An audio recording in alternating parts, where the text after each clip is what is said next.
Hi everybody. Today I want to talk about Muradin.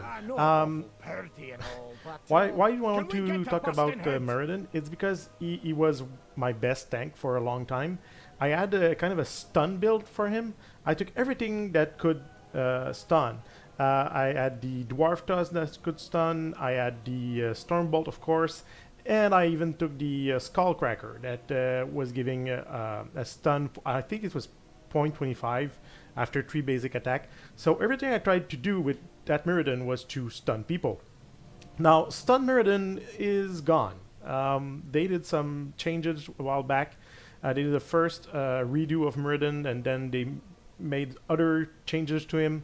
So now I'm not sure what my build is after having the same build or quite the same build for nearly 2 years. Now I'm a little bit lost since stun Muradin is gone. So we're gonna try to find a new build for me. I don't think this will take very long, but I just want to make sure that something's good for me. And if you can find something useful for you in this, well, if you like Muradin, and if you're sad like me that stun Muradin is gone, well, we have to find something else to do. I think this is the same. Every 5 seconds, yep, that's the same. That's the quest that I always took. So I think I'm gonna go with this one again. We're gonna set the talent level to 20, so everything's gonna be easier after that. Set level. Here we go.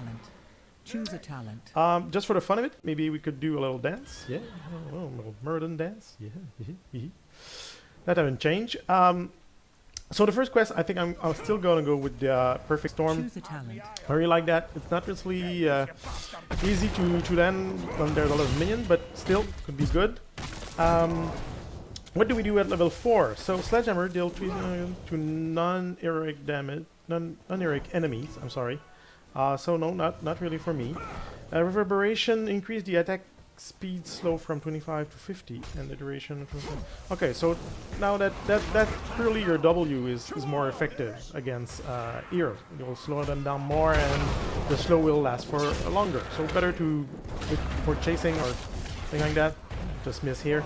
And this is the Thunderburn. Hitting an enemy hero with Thunderclap triggers a second explosion 2 seconds later at the same location. Okay, that's the same Thunderburn that was in the game for a long time, but now you have to touch a hero to do it.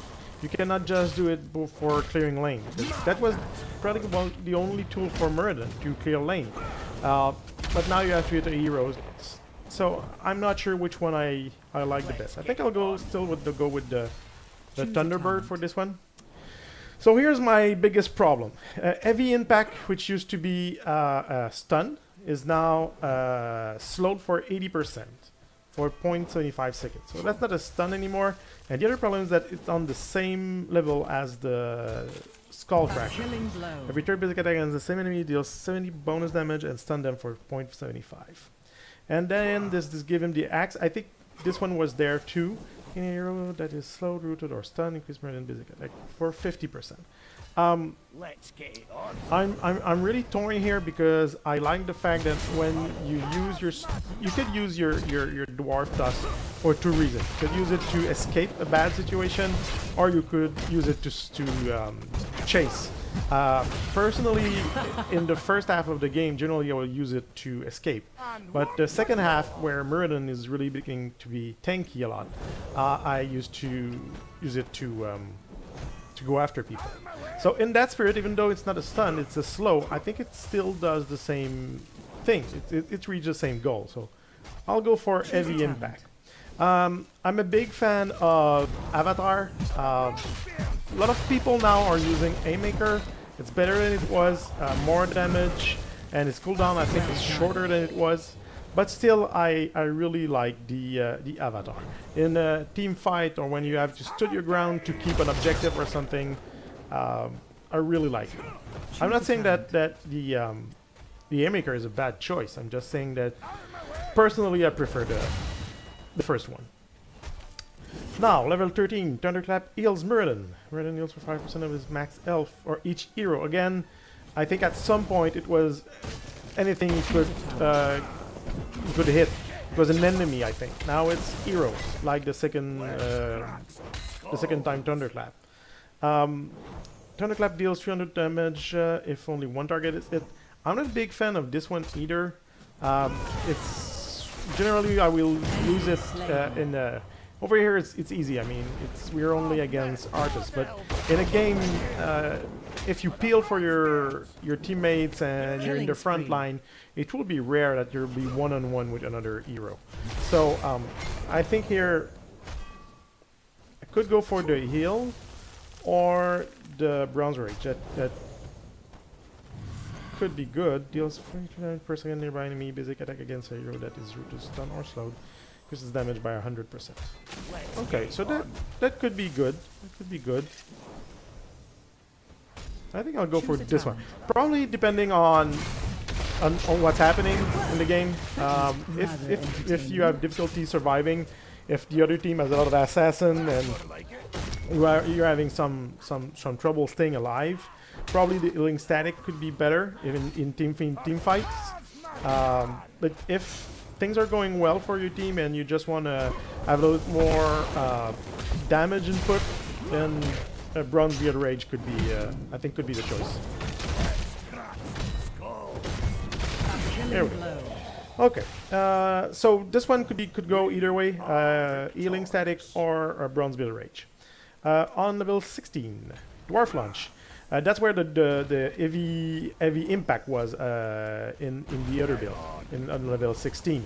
So now we have a Dwarf Lunge, increased Dwarf Toss range by 40%, hitting an enemy hero with Dwarf Toss reduces cooldown by 3 seconds. Okay, so that's new. We have a reduced cooldown, 3 seconds. That's 10. So it's going to 7 seconds. That's quite good. Okay, and the range right now is this. If I take this, then my range is well done. That's a significant increase. I like that. We'll check the rest imposing presence. Activate to slow the attack speed by 50%. Movement speed. Yeah, you have to. Okay, and there's the passive component to it too. So imposing presence is an old talent. They change it a little bit with time, but basically it's still the same thing. And it was, but now there's a passive and an active component to it. That was rather entertaining. And Stoneform activate to heal Meridian for 30% of his maximum health. I think it's kind of the same thing. If you find yourself always near death and you have problems surviving, they're always on your back and they're doing a lot of damage to you, maybe the stone form could be a good idea to survive. If you're in good position and you're leading, you have 1 or 2 level in advance, maybe 3, and what you want to do is be on the front line and chase people down. I think the Dwarf Lunge combined with the heavy impact could be a really good talent to finish people. Okay, so that's it. And then level 20, of course we could go for the Unstoppable Force. Well, activator grant 20 armor, Cosmoreton basic attack to reduce the cooldown of Thunderclap and the Dwarf Toss by 0.75 seconds. So that could be really good. Like I said, if you need to stand your ground, if you need to control a position somewhere, an objective, and your teammates have a little bit of difficulty, you're the only tank or something like that, the Unstoppable Force could be really good. The Ardent Shield haven't changed, to gain 75. It's really good, but it's a 60-second cooldown that I'm having some problem with, because you're at level 20, the game is probably near the end. I'm not sure about this one. And Rewind is a classic too. You reset all your cooldown and abilities. I'm not a big fan of activated abilities, but they have their merits. If you like them, go ahead. You can pick them up. But for me, I think it would be Unstoppable Force. So that's it. I just wanted to read again what Meridian could do, what the new Meridian could do, what were his new talents, and what could be a good build for what I did in the past, and now that what I want to do with him. So if we do a small and rapid recap, while we check his stunt. No, that's the dance. I'm sorry. We're gonna go to the taunt. Okay, here we go. Why don't you come fight a real war? That's fun. Okay, so it would be Perfect Storm at level 1. Then I will go for Thunderbird at level 4.